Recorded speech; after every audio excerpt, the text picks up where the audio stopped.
thérapie bi nga xamante ne moom ngay wax avec ces terramissiles parce que nee na Macky Sall dafa dindi un rapport de l'IGE ci biir circuit bi vous vous rendez compte de la gravité de ces choses là xam nga loolu lan moo ko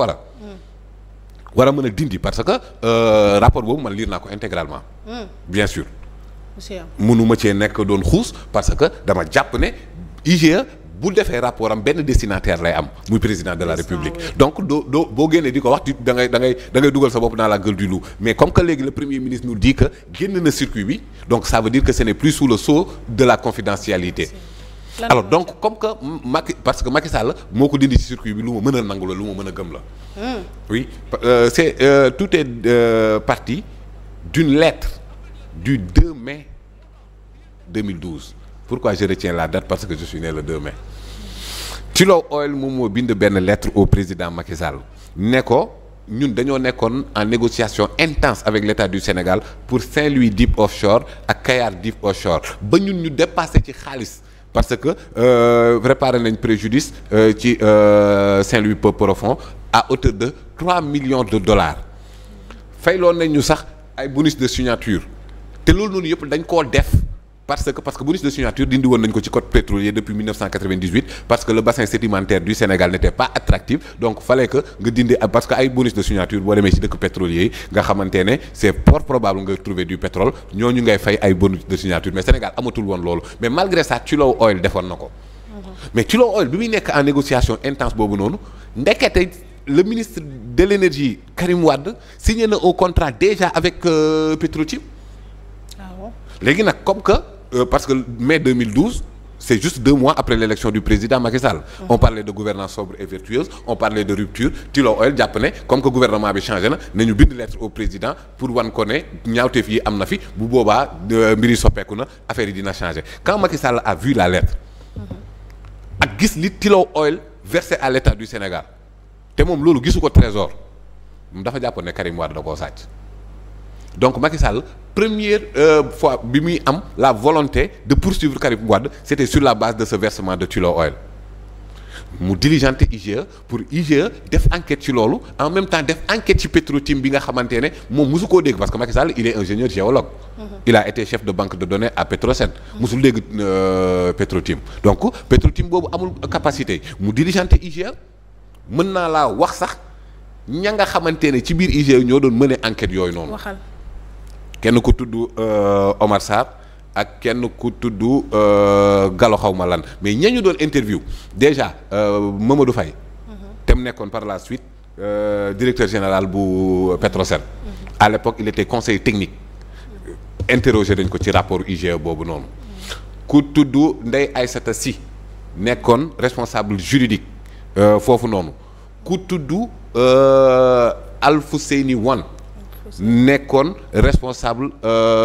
exploration foofu noonu ñii nii ñëpp interrogé nañ leen ci rapport boobu noonu et leurs réponses ont été unanimes c'est par la suite que Mamadou Faye devenu DG il a changé de version mais moment boobu noonu ñoom ñëpp ils étaient unanimes que ni Petrotim yi amul benn capacité technique amul benn capacité financière pour mën a am kii boobu noonu et que ñoom ñëpp ils se sont levés contre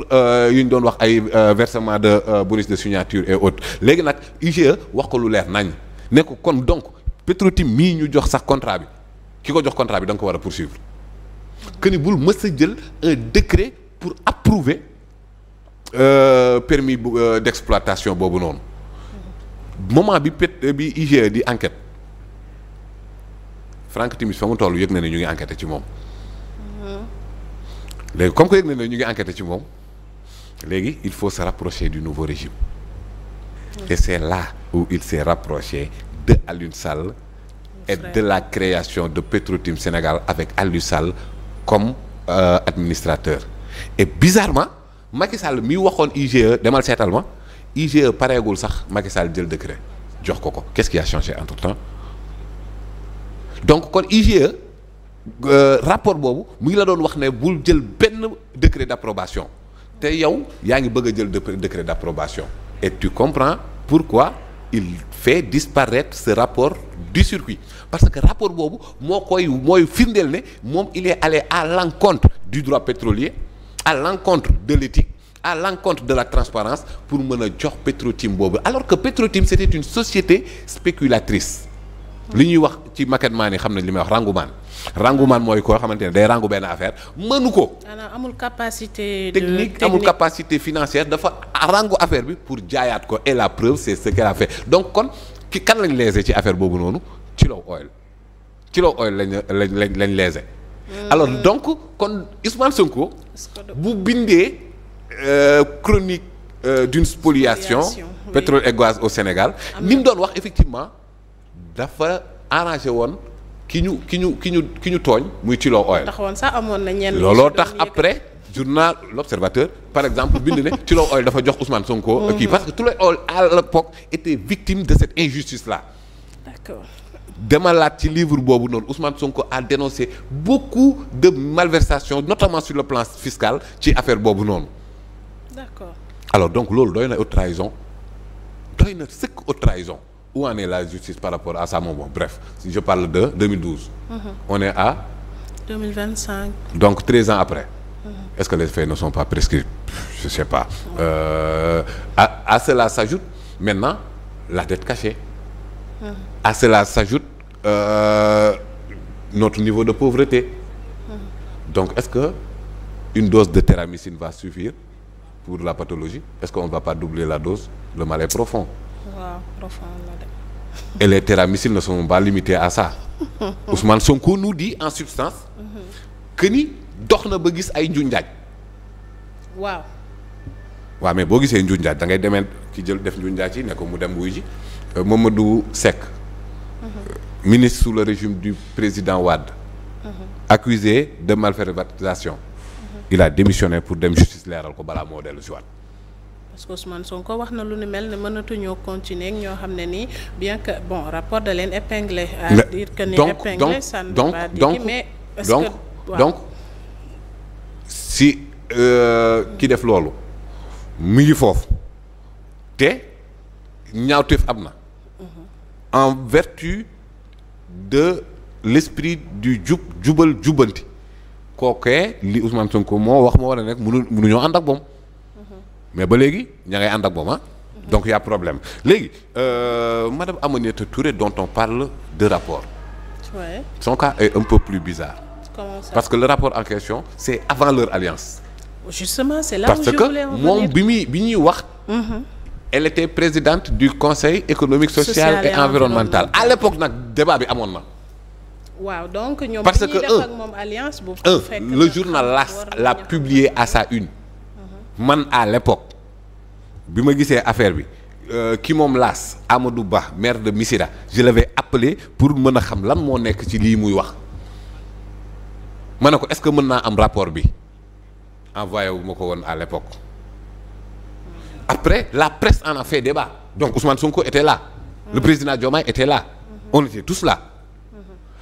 malgré loolu noonu def nañ fi émission Penco avec un membre de la République des valeurs mu wax lii nii ne Mimi Touré rapport daf ko épinglé ma ne ko génneel rapport bi moom it génnewu ko woon à l'époque je pense madame Aminata Touré avait menacé d'une plainte xaw ma ndax plainte bi duggoon na ou pas donc pour dire que rapport bi c'est bien avant leur alliance comme man yëg naa ko yow yëg nga ko donc Ousmane Sonko yëg na ko Diomaye yëgoon na ko malgré ça ils en ont fait un allié n'est-ce pas n'est-ce pas alors donc pourquoi ils en ont fait un allié tout en sachant parce que le rapport dont il est question boobu ça date d'avant 2022 pourquoi alors loolu yooyu noonu yëpp ay problématique la yoo xamante ne pour man foog ñu yokk dose téramycine bi le mal est profond nii may waxee ak yow am na ci structure yoo xamante ne Mame Khady boo fa duggee dara soppeeku fa ña fa nekkoon na fa nekk pratique ya fa nekkoon na fa nekk ba tey mi ngi am ba tey ba sànq. Ousmane Sonko wax na sax ba wax ni ci justice bi am na ci moom muy ay kàddoom yu mu yëkkati ca le 8. non mais justice bi ñun ñoo def assise justice non. def ay réformes proposer ay réformes. réforme yoo xamante ne mais ça fait unanimité ci les acteurs yi nekkoon foofu noonu j'y étais. ba léegi fu mu toll ba léegi réforme yooyu dara duggul kon loo bëggee justice bi sans di soppeeku am na loo xamante ne nag problème justice bi lépp du ay texte lépp du ay réforme Parfois nous exagérons dans l'imputabilité de notre pathologie au texte, de nos pathologies au texte. Parfois doo texte ay nit la ay nit ñoom ñoo doon problème bi ña doon jël ay xale yu am 13 ans ay 2000 sénégalais di leen mettre sous mandat de dépôt doon texte yi de nit ñi la woon kon donc même bu réforme yi duggagul sax justice bi war na mën a soppeeku bu ñu amee des hommes et des femmes de qualité yuy incarner l'administration de la justice am na mais aussi problème yi am na aussi waxoon naa leen ne leen Mansour Faye day génn Abdou Nguer la même chose ñeneen ak ñeneen nangam mais au-delà de la justice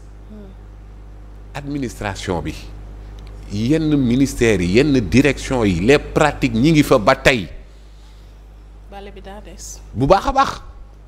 Ousmane Sonko wax na ko foog ñu raxas lu tilim rek la ñuy raxas kon donc gàkk-gàkk yi des na te loolu nag nee naa la soppi ko moom impératif la parce que les Sénégalais l'ont payé au prix de leur sang au prix de leur vie ak lu mënti am naam projet moo taxoon ñuy xeex mais nag président Diomaye projet bi dëgg la mais le porteur du projet demeure Ousmane Sonko. ku mu neex ak ku mu naqari lii moom mooy dëgg alors comme que nag